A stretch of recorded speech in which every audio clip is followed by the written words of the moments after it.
How to fix Spotify playing random songs. So let's see in this video.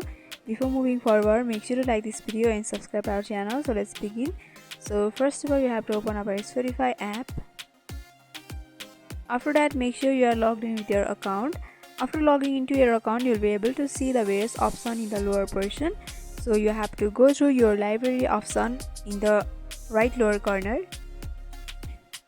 So here you can see the library you have created. So you have to simply tap on one of your library.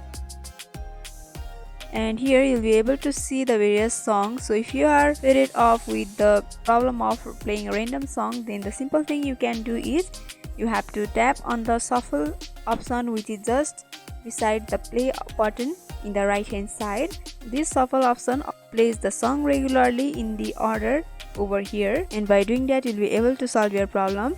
And by following this simple step, you can fix Spotify playing random songs. So I hope this video was helpful. Don't forget to like, comment, share and subscribe our channel for more videos like this. Thanks for watching.